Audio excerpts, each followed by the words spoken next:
عورت کو متنبہ کر دیا گیا، کائنات کی ہر عورت کو اطلاع دے دی گئی، کائنات کی ہر عورت کو آگاہ کر دیا گیا، یہ مت سمجھنا کہ عمل کی بنیاد پر تم صرف جنت میں چلی جاؤ گی۔ اگر تمہارا شوہر تم سے ناراض ہے تو تم کتنی ہی پارسا ہو، تم کتنی ہی نیک ہو، تم کتنی عابدہ زاہدہ ہو، جنت تمہارا ٹھکانہ نہیں ہو سکتی۔ میرے پیارے آقا علیہ السلام کی کنیزوں، آج کل خواتین اسلام کا حال کیا ہو گیا؟ سیریل دیکھتے دیکھتے، ٹی وی دیکھتے دیکھتے، فلمیں دیکھتے دیکھتے آج عورتیں اپنے شوہر کو تنگ کرتی ہے۔ شوہر کی آمدنی محدود ہو، مجھے یہاں لے کر کے چلو، مجھے وہاں لے کر کے چلو، ہر شادی میں نیا لباس چاہیے، فلانی کا زیور آیا ہے تو میرے لیے بھی زیور چاہیے۔ اے خاتون جنت کی کنیزوں، دل کے کانوں سے سن لو، اللہ کے حبیب صلی اللہ علیہ وسلم کے فرمان کا مفہوم ہے، اگر کوئی عورت غریب ہو اور اپنا شوہر بھی اس کا شوہر غریب ہو اور وہ غریب شوہر کو تنگ کرے، اس کی آمدنی سے زیادہ اس سے مطالبہ کرے اور اپنے شوہر کو تنگ کرے، ایسی عورتوں پر اللہ نے جنت کی خوشبو بھی حرام کر دی ہے، ایسی عورتیں جنت کی خوشبو سے بھی محروم کر دی جائے گی۔ پڑوسن کو دیکھ کر کپڑوں کا مطالبہ کرنا، پڑوسن کو دیکھ کر زیور کا مطالبہ کرنا، پڑوسن کو دیکھ کر پارکوں میں گھومنے کا مطالبہ کرنا، یہ اچھی بات نہیں ہے، پر مطالبہ کرنے سے پہلے یہ بھی تو دیکھا کرو کہ تمہارا شوہر وہ اہلیت رکھتا ہے کہ نہیں رکھتا، تمہارا شوہر اتنا کیپیبل ہے کہ نہیں ہے، وہ اخراجات اٹھا سکتا ہے کہ نہیں اٹھا سکتا۔ اے خاتون جنت کی کنیزوں، آج خواتین اسلام کا رنگ ڈھنگ بدل گیا۔ سیدہ فاطمہ الزہرا کو آئیڈیل بنانے کی بجائے، ماں عائشہ صدیقہ کو آئیڈیل بنانے کی بجائے، اللہ اکبر، آج کی عورتیں فلمی اداکارہ کو آئیڈیل بنا رہی ہیں، آج کی عورتیں سیریل میں کام کرنے والی ننگی دھڑنگی عوریاں عورتوں کو آئیڈیل بنا رہی ہے۔ تمہیں معلوم ہے اللہ کے حبیب غیب دان نبی صلی اللہ علیہ وسلم کی بارگاہ میں امہات المومنین نے جب خرچے کا زیادہ مطالبہ کیا اور عرض کیا، یا رسول اللہ صلی اللہ تعالی علیہ وسلم، ہمیں جو اخراجات ملتے ہیں اس میں اضافہ کیا جائے۔ آپ کو بتاؤں اضافہ وہ کس میں مانگ رہی تھی؟ اما عائشہ صدیقہ فرماتی ہے کہ ایک چاند نظر آتا اور وہ چاند دیکھ کر ہم دوسرا چاند دیکھتے،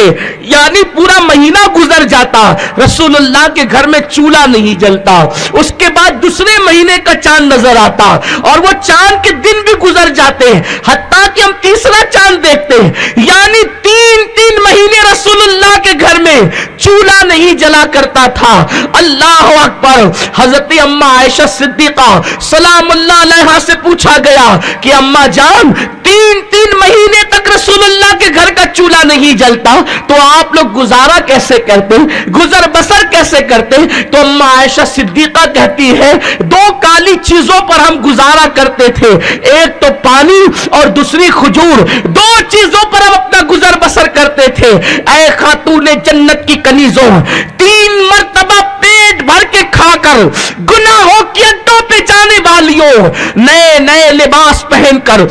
مٹک مٹک کر چلنے والیوں، اپنے دوپٹوں کو مفلر بنا کر آخرت کو بھول جانے والیوں، جہنم کا ایندھن اپنے آپ کو بنانے والیوں، اپنی خوبصورت چمڑی پر اترانے والوں، اپنے حسن کی نمائش کرنے والوں، ذرا سوچو تو صحیح، آج 3 مرتبہ ایک دن میں پیٹ بھر کر ہم کھاتے ہیں، تمہاری تجوریوں میں دوپٹوں کے انبار ہے، تمہاری تجوریوں میں کپڑوں کے انبار ہے، عورتوں کے پاس کپڑے اتنے ہیں کہ ایک کپڑا پہن لے تو ہفتے بھر تک دوسرے کی باری نہ آئے، اس کے باوجود بھی ناشکرا پن کرتی ہے، ایک دن میں 3 مرتبہ پیٹ بھر کر کے کھانا کھاتی ہے، اس کے باوجود بھی ناشکرا پن کرتی ہے۔ دیکھو تو پڑوسن کو، اس کے یہاں تو یہ آ رہا ہے، اس کے وہاں تو وہ آ رہا ہے، اس کے وہاں تو وہ آ رہا ہے۔ اے نادان میری بہن، تو نے پڑوسن کو دیکھا ہے لیکن جس کے بستر پہ قرآن نازل ہوتا ہے اس عائشہ کی زندگی کو تو نے نہیں دیکھا، اس ام المومنین کی زندگی کو تو نے نہیں دیکھا۔ وہ عائشہ جس کے بستر پہ قرآن آتا ہے، جس پہ الزام لگتا ہے تو سورۃ النور جس کی برات میں نازل ہوتی ہے، شمع دل مشکات تنسینہ زجاجہ نور کیا تیری صورت کے لیے آیا ہے سورہ نور کا. اللہ اکبر. وہ سیدہ عائشہ صدیقہ سلام اللہ علیہا ارشاد فرماتی ہے تین چاند دیکھ لیتے لیکن رسول اللہ کے گھر میں چولہا نہیں جلتا, ہم پانی اور کھجور پہ گزارا کرتے. اب بتاؤ جن کے گھروں میں 3 مہینے تک چولہا نہ جلے وہ اگر حضور سے زیادہ خرچے کا مطالبہ کر رہی ہے تو اللہ اکبر, یقیناً اللہ یہ کوئی غلط کام تو نہ تھا, لیکن میرے سرکار اپنے گھر والوں کو لوگوں کے لیے نمونہ دیکھنا چاہتے تھے. اللہ کے حبیب نے امہات المومنین نے جب خرچہ زیادہ مانگا تو ارشاد فرمایا اگر تم لوگ دنیا کی زیب و زینت چاہتی ہو تو میں تمہیں اسی کے سپرد کر دوں, اور اگر تم محمد کو چاہتی ہو تو میں پھر تمہیں اختیار کر لوں. اللہ اکبر. اتنا سننا تھا, میرے آقا نے ساتھ ہی کہہ دیا لیکن سنو عائشہ, جلدی نہ کرنا فیصلہ کرنے میں, اس لیے پہلے اپنے ماں باپ سے مشورہ کر لو پھر فیصلہ کرنا. حفصہ جلدی نہ کرنا فیصلہ کرنے میں, پہلے اپنے ماں باپ سے مشورہ کر لو اس کے بعد پھر فیصلہ کرنا. لیکن قربان امہات المومنین کی عظمت پر انہوں نے کہا یا رسول اللہ اس معاملے میں ماں باپ سے فیصلہ لینے کی ضرورت ہی نہیں ہے, ہم دنیا کی زیب و زینت کو پیروں تلوں کچل دیں گے. ہمیں تو محمد عربی کی نالین میں جگہ چاہیے, ہمیں تو مصطفیٰ کریم کے گھر میں جگہ چاہیے, ہمیں تو حضور کا ساتھ دنیا اور آخرت میں چاہیے. میں آپ سے پوچھنا چاہتا ہوں اے خاتون جنت کی کنیزوں, جب تم پر برا وقت آتا ہے, جب تم پر فاتح کشی کی نوبت تو آتی نہیں,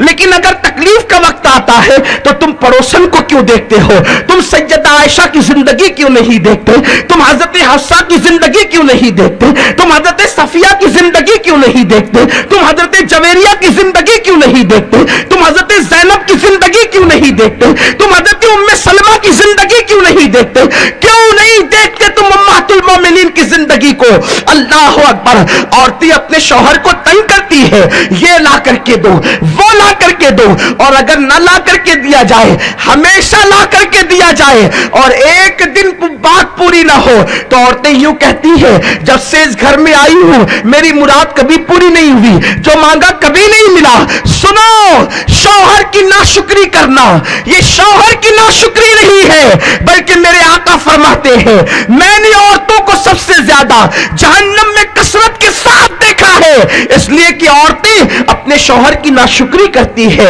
ناشکراپن عورتوں میں زیادہ ہوتا ہے. اے خاتون جنت کی کنیزوں, شوہر کی ناشکری یہ صرف شوہر کی ناشکری نہیں بلکہ یہ اللہ کی بارگاہ میں ناشکری ہے, اور ناشکروں سے اللہ نعمتیں چھین لیتا ہے. میرے پیارے آقا صلی اللہ علیہ وسلم کی کنیزوں, تو اللہ اکبر, جب تک شوہر کو راضی نہ کرو جنت نہیں مل سکتی. اگر آپ نے ماں باپ کی بڑی خدمت کی لیکن شوہر ناراض ہے تو یاد رکھنا آپ کو جنت نہیں ملے گی, اس لیے کہ شوہر کی خوشی شادی شدہ عورت کے لیے جنت ہے. یہاں تک کہ اسلام نے پابند کیا اگر نفل روزہ رکھنا ہو تو بیوی پہلے اپنے شوہر کی اجازت لے, اگر شوہر اجازت دے تو عورت نفل روزہ رکھ سکتی ہے, اگر شوہر اجازت نہ دے تو عورت نفل روزہ نہیں رکھ سکتی. بلکہ شوہر کو خوش کرنا یہ نفل روزے سے افضل ہے. شوہر